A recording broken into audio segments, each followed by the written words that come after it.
Bienvenue sur la voie intime. Je vous propose un tirage sur votre année personnelle en numérologie. Là, j'avais pas envie de faire un tirage sur les signes du zodiaque, j'avais surtout envie de faire de la numérologie parce que j'adore ça et franchement, c'est vraiment très très parlant. Donc, on est sur des cycles de 9 ans. On va aller chercher votre année personnelle. Alors, comment on connaît son année personnelle? Il vous suffit de faire l'addition de votre jour de naissance, mois de naissance et année en cours. Voilà, l'année en cours, on est en 2025, donc nous sommes dans une année 9. Vous rajoutez au 9 votre jour de naissance et votre mois de naissance. Vous réduisez tout ça à un chiffre entre 1 et 9 et vous aurez votre année personnelle. L'année personnelle, c'est une année qui influence depuis votre date anniversaire. Voilà, donc si vous êtes né le 8 mars, vous pouvez vous dire qu'un mois avant, vous commencez à sentir les prémices de votre nouvelle année personnelle. Et à partir du 8 mars, vous rentrez dans votre année personnelle jusqu'au 8 mars de l'année suivante. Donc là, nous avons donc des années personnelles de 1 à 9. Chaque année est différente. Et là, on va aller regarder l'année personnelle 9. Voilà, on est sur la fin de cycle. Et on va aller voir pour le mois de septembre de quoi ça veut nous parler pour les personnes qui traversent une année personnelle 9. Alors l'année personnelle 9, c'est une année très importante. C'est une année de bilan. Une année de fin de cycle. Donc ça veut dire qu'on va prendre des décisions par rapport à ce qu'on emmène dans le nouveau cycle et ce que l'on décide de laisser. Donc là, il y a des grandes décisions à faire. C'est des années où on fait le ménage, vraiment, et où on décide vraiment de laisser, d'abandonner des vieux schémas, des vieilles choses. Pardon.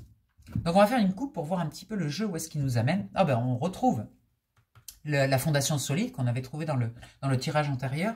Donc là, en année 9, on a effectivement 8 années derrière nous où on a construit, on a posé des petites graines, on a arrosé et on a récolté. On a récolté l'année dernière, on s'est rendu compte l'année dernière de tout ce qu'on avait construit, on s'est rendu compte à quel point c'était solide.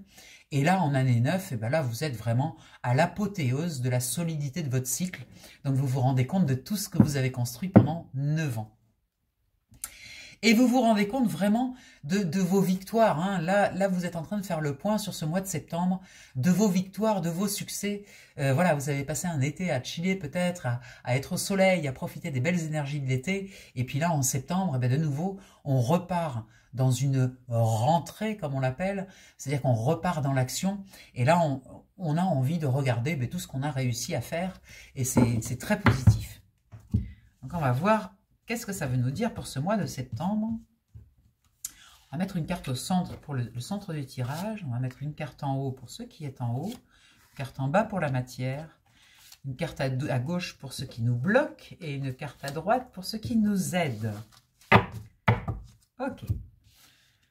On va ordonner correctement les cartes. Je vais regarder, juste vérifier que vous voyez bien toutes les cartes. Allez, c'est parti. Pour cette année personnelle 9, qu'est-ce que le jeu veut nous dire pour ce mois de septembre? Oh là là!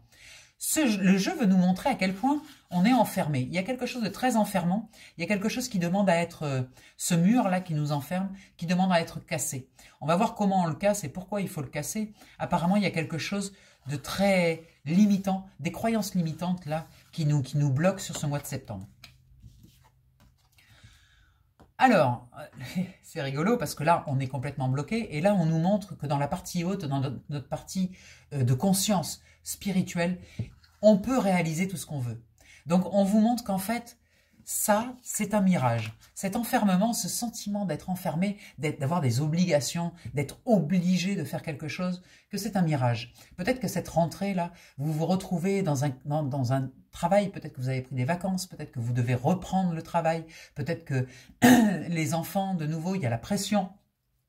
On vous dit que, en fait, vous pouvez, ça va dépendre de vous, de comment vous allez le prendre, en fait, tout ça. Vous avez largement la capacité de le prendre autrement. Vous pouvez le prendre effectivement comme un enfermement, ou vous pouvez le prendre, vous pouvez réaliser ce que vous voulez. Donc, vous pouvez le prendre d'une autre manière. On va voir dans la matière, qu'est-ce que ça nous dit. Voilà, en fait, dans la matière, on a la force spirituelle. C'est-à-dire que là, on est sur la même énergie. C'est-à-dire que par rapport à cette chose, à ces croyances limitantes, à ces choses qui sont très enfermantes, où vous avez l'impression d'avoir vraiment des obligations, que vous êtes obligé de faire les choses, on vous dit absolument pas. Vous n'êtes pas obligé. Il y a certes des choses à faire, mais vous pouvez choisir comment vous les faites. Vous pouvez les faire comme un robot, sans conscience, ou vous pouvez les faire avec conscience. Vous pouvez les faire dans la tristesse, dans la colère, d'avoir l'impression d'être enfermé, ou vous pouvez les faire dans la joie. Vous pouvez décider de les faire dans la joie et dans l'amour. Vous pouvez dire, ben voilà, il faut que je reprenne ce travail, eh bien je vais mettre toute ma magnifique énergie au service et je vais voir où ça me mène. Peut-être que ce n'est pas un travail qui me correspond, mais ce n'est pas grave. Je vais y retourner et je vais aller voir pourquoi ça ne me correspond pas et prendre la décision d'en changer s'il y a besoin. Mais je peux le faire aussi depuis un endroit très calme, depuis un endroit très conscient, très lumineux, ou choisir de le faire depuis un endroit restrictif, fermé, où on a des oppositions, on est bloqué, on se sent bloqué.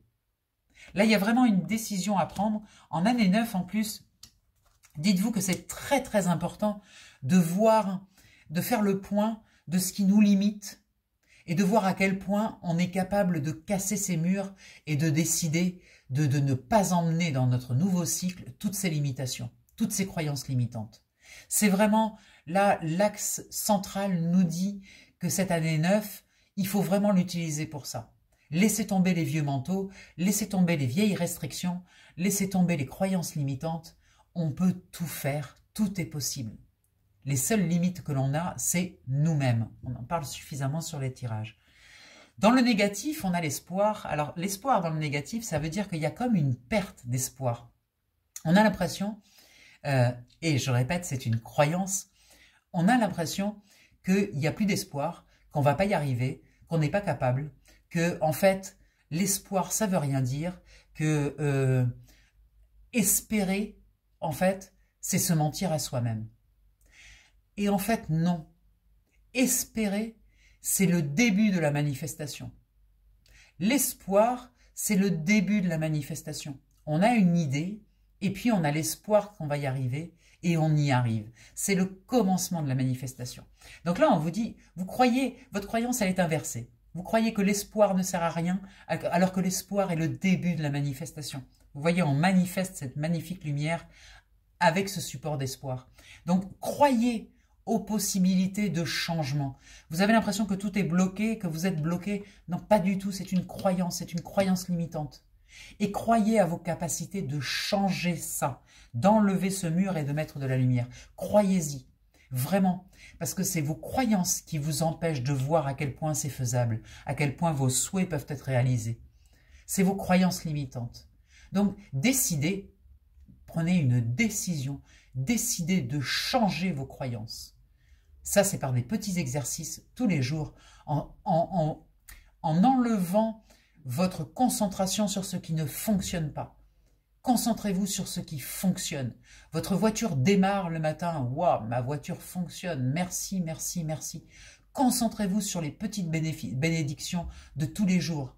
Tous les jours, vous avez de belles choses qui arrivent. Arrêtez de nourrir le sombre, tout ce qui ne fonctionne pas, ce qui est difficile, ce qui est dur à vivre. Mettez votre espoir en route sur les belles choses de votre vie. Voilà, magnifique. Dans ce qui vous aide, on vous dit, vous êtes clairvoyant. Vous voyez, vous avez la capacité de voir des choses. Autorisez-vous à voir ce qui est invisible, à voir ce qui est invisible, vraiment. Croire à la réalisation des souhaits, c'est croire à l'invisible qui peut se manifester. Quand on demande, quand on fait un souhait, quand on met de l'espoir dans un souhait, il est déjà matérialisé. On le voit, on le visualise alors qu'il n'existe pas encore. Vous voyez ce troisième œil-là, il s'active. Pourquoi? Parce que ça n'est pas encore dans la matière, mais on le voit. C'est comme si vous devez changer de maison, et puis la nouvelle maison, mais vous commencez à la visualiser. avec votre troisième œil. Vous commencez à voir, mais j'aimerais bien qu'elle ait une baignoire, j'aimerais bien qu'elle ait un jardin, j'aimerais bien qu'elle ait 2 arbres, un arbre comme ci, un arbre comme ça. J'aimerais bien qu'elle ait déjà un potager, j'aimerais bien qu'elle ait une très grande cuisine. Voilà, après le salon, c'est pas important, mais par contre, je veux une très grande cuisine où on puisse manger. Visualisez ce que vous désirez, vos souhaits, par le troisième œil, et vous le manifesterez dans la matière. Voilà, ça c'est la grande leçon de ce mois de septembre sur ce tirage de l'année personnelle 9. On vous dit, les croyances limitantes, c'est les seules choses qui vous limitent, mais c'est vos croyances à vous. Vous croyez que c'est pas possible? Comme vous avez toujours raison, effectivement, ça ne sera pas possible. Vous croyez que c'est possible? Comme vous avez toujours raison, effectivement, ça sera possible. Et là, on vous dit, tout est possible. Vous avez les clés pour ouvrir toutes les portes. Il n'y a aucune porte dont vous n'avez pas les clés. Donc, offrez-vous d'ouvrir de nouvelles portes, d'oser croire en vos rêves et débarrassez-vous de ces vieux manteaux, là, de ces vieilles choses qui restent, là, de ces 9 années, de ces peurs, de ces choses, ces culpabilités, ces choses que vous avez ressenties pendant 9 ans, là. Il est temps de dégager ça, ça fait partie du passé. Et puis maintenant, pour le nouveau cycle, c'est-à-dire l'année prochaine, de démarrer sur une base qui est propre, qui est nette, qui croit, qui n'est pas limitée, qui est illimitée. Voilà. Donc sur ce mois de septembre, un joli travail là de reconnexion à votre croyance comme quoi vous êtes capable d'espérer, vous avez le droit d'espérer, vous avez le droit de construire tout ce que vous voulez. Il y a nos limites. N'oubliez pas, il y a nos limites. Ne vous laissez pas embarquer dans ce tumulte du mois de septembre de la rentrée. Regardez tous vos souhaits, tout ce que vous souhaitez et mettez en route les choses. Vous allez voir, ça pulse. C'est vraiment très puissant. En année 9, vraiment, c'est des années très puissantes. Donc, mettez-vous dans la joie. Allez, sortez des murs, sortez de l'enfermement. Vous allez voir le monde extérieur. Il y a vraiment de très belles choses à faire. Je vous embrasse et je vous dis au mois d'octobre. Bye bye.